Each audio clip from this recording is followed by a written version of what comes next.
आज हम आपको एक ऐसी शख्सियत से मिलाने जा रहे हैं कि जो बुलंदशहर में जिलाधिकारी के पद पर यहाँ नियुक्त रहे थे।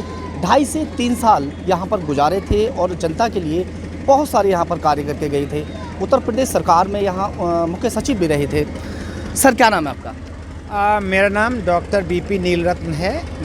मैं 1983 बैच का IAS ऑफिसर हूँ यूपी कैडर से, और इस जनपद बुलंदशहर में 92, 93, 94 में लगभग 2.5 साल में जिलाधिकारी के पद पर कार्यरत रहा। अच्छा सर, यहाँ जैसे पार्टी आपने ज्वाइन की है, क्या है उसका मतलब? क्यों ज्वाइन किया आपने पार्टी? यहाँ क्या लगा इसमें आपको अच्छा? कि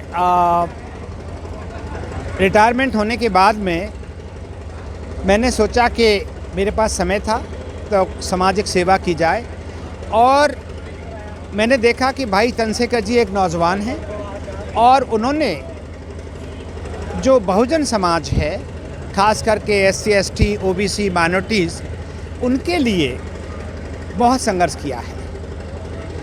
उन्होंने पिछले 5-6 साल से जो संघर्ष कर रहे हैं उसका परिणाम ये हुआ, पहले वो भीम आर्मी में थे और भीम आर्मी के माध्यम से वो नौजवानों के साथ संघर्ष करते थे सड़क पे। जैसे SC ST एक्ट का मुद्दा था, उसमें उन्होंने भाग लिया।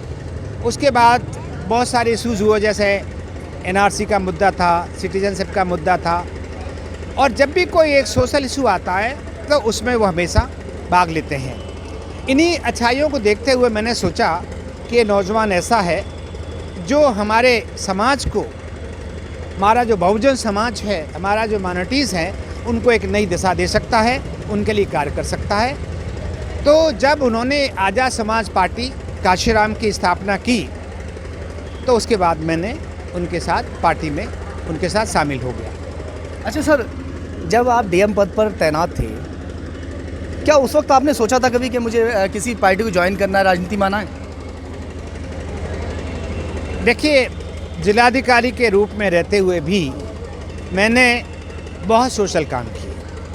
अगर कोई भी मुद्दा समाज से जुड़ा हुआ होता था तो हमेशा उसके लिए तत्पर रहता था। सर, बुलंदशहर में आप 2.5 साल का समय बिता कर गए यहाँ पे, तो आपको थोड़ा बहुत तो इतना ध्यान भी होगा आज भी कि आपने यहाँ क्या क्या कार्य कराए थे, थोड़ा सर बता दीजिए। देखिए, बुलंदशहर में जब मैंने ज्वाइन किया, शुरुआत मैंने आपके जो कलेक्ट्रेट थी वहाँ से की थी, और जब मुझे यहाँ के वकीलों ने बुलाया और उन्हें पहली समस्या बताई कि हमारे यहाँ सड़क नहीं है, दलदल हो जाता था जहाँ लोग अपनी कुर्सियाँ लगाते हैं, बैठते हैं, तो उन्होंने कहा कि आप अगर इसको करवा दें तो बहुत अच्छा होगा। बहुत सारे DM आए, हमने सबसे कहा लेकिन नहीं कराया, और मैंने कहा मैं चलिए कल से हम इस काम को शुरुआत कराते हैं। तो यहाँ पे विकास प्राधिकरण के माध्यम से उनकी वो सड़क बनवा दी, एक शुरुआत थी। उसके बाद में जैसे जैसे सामाजिक मुद्दे आते रहे, लोगों के कार्य, गरीब असहाय जो लोग भी आते थे तो उनका मैंने कार्य किया। जैसे कि यहाँ पर ज़मीन बहुत कीमती है, गरीब लोग हैं जिनके पास खेती नहीं है, रोजी रोटी का जरिया नहीं है, तो हमने यहाँ पर एक पट्टों का, कृषि पट्टों का, रिहायशी पट्टों का अभियान चलाया था, और वो बहुत अच्छा सफल रहा। माननीय काशीराम जी ने कई बार अपनी सभाओं में ये कहा कि बुलंदशहर में भूमि आवंटन, पट्टा आवंटन कृषि के लिए, गरीब लोगों के लिए, बहुजन समाज के लिए बहुत अच्छा कार्य किया है। पार्क के लिए भी कुछ किया था आपने? जहाँ तक विकास का कार्य है, मेरी एक सोच थी कि हमारा जनपद ऐसा है जहाँ पर मुख्य रेलवे लाइन नहीं है। खुर्जा से जाती है, हमारे यहाँ रेलवे लाइन है लेकिन मुख्य लाइन नहीं है, इस वजह से विकास बहुत रुका हुआ है। तो हमारा पहला तो ये उद्देश्य था कि इस पूरे बुलंदशहर के चारों तरफ से एक रिंग रोड बनाई जाए। उसके लिए हमने प्रस्ताव भी पास करवाया था, लेकिन उसके बाद मेरा ट्रांसफ़र हुआ, पूरा नहीं हो पाया था। लेकिन मैं अभी चाहता हूँ कि बुलंदशहर के चारों तरफ एक रिंग रोड बनना चाहिए, जिससे कि जितनी भी जो आउटसाइड से जो होती हैं, लोग शहर से घुसते हैं, फिर आवश्यकता नहीं पड़ेगी। अच्छा सर, ये काम था। जी सर, अब बताइए। दूसरा ये जरूरी था कि जहाँ जहाँ संभावनाएं थी, जैसे हमारा जो राजा बाबू पार्क है, वहाँ पर दलदल था, पानी भरा हुआ था, 15 फीट फिलिंग कराई वहाँ पर विकास प्राधिकरण के माध्यम से, और उसमें आज की तारीख में एक बहुत सुहावना बनाया, और उसको सुंदर बनाने के बाद में जैसे कि जो हमारे बुजुर्ग भाई हैं जो भी घूमना चाहते हैं पार्क के अंदर, वो घूमें, उसके अंदर एक उसका सौंदर्यीकरण कराया। ऐसे कार्य हमने कई जगह कराए, खुर्जा में भी कराए, बुलंदशहर में भी कराए, और जहाँ भी संभावना दिखी वहाँ पर अच्छे कार्य कराए। सर, इस पार्टी में आप कौन से पद पे हैं आप इस टाइम? मैं इस समय आज़ाद समाज पार्टी काशरा में जो हमारी राष्ट्रीय कोर कमेटी है उसका मैं सदस्य हूँ और पार्टी की स्थापना से जुड़ा। इसके साथ ही साथ मेरे पास मैं हापुड़ जनपद का मेरे पास चार्ज है और मैं प्रभारी हूँ हापुड़ जनपद का। इसके साथ ही साथ लखनऊ मंडल, अयोध्या मंडल और देवी पाटन मंडल उनका भी मैं प्रभारी हूँ। तो रावण जी से तो मुलाकात आपकी खासी होती होगी ठीक ठाक? चंद्रशेखर स्वभाव है इनका? देखिए, चंद्रशेखर भाई जी के साथ मैंने एक चीज़ देखी है, बहुत ही सीधा अच्छा स्वभाव है, बहुत ही कोऑपरेटिव नेचर के हैं, हम सब लोगों के साथ में बहुत स्नेह करते हैं। साथ ही साथ अगर कोई मुद्दा होता है वो विचार विमर्श करते हैं, उसके बाद में जो है कार्य करते हैं। लेकिन मैंने एक चीज़ देखी कि उनके अंदर डिटर्मिनेशन बहुत है। मैं आपको एक उदाहरण देना चाहता हूँ कि जब हम बहन मनीषा जी, जिनका जो हाथरस की रहने वाली थी, जिनके साथ अत्याचार हुआ, वो अलीगढ़ मेडिकल कॉलेज में भर्ती थी, हम उनको देखने के लिए गए तो पूरा ज़िला उत्तर प्रदेश प्रशासन ने सील कर दिया था। हर एंट्री पॉइंट पर 40 से 50 पुलिसमैन थे।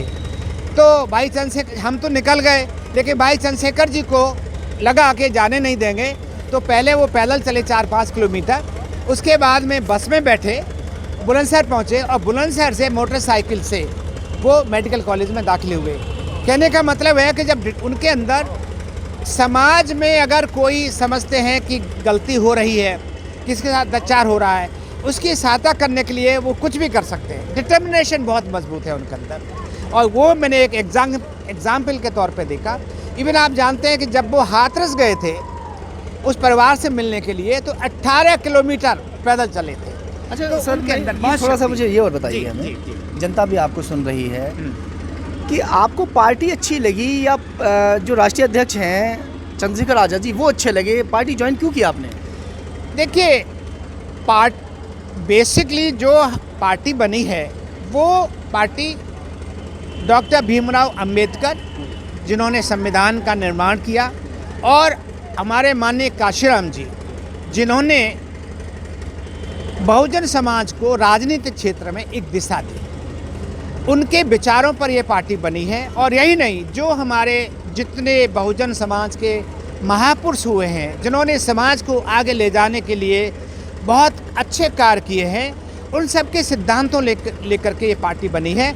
तो मैं समझता हूँ कि ये पार्टी जो है इसलिए मुझे अच्छी लगी, और ये गरीब, असहाय समाज के लोगों को, माइनॉरिटी के लोगों को, बहुजन समाज के लोगों को उत्थान के लिए कार्य करती है, उनके विकास के लिए कार्य करेगी।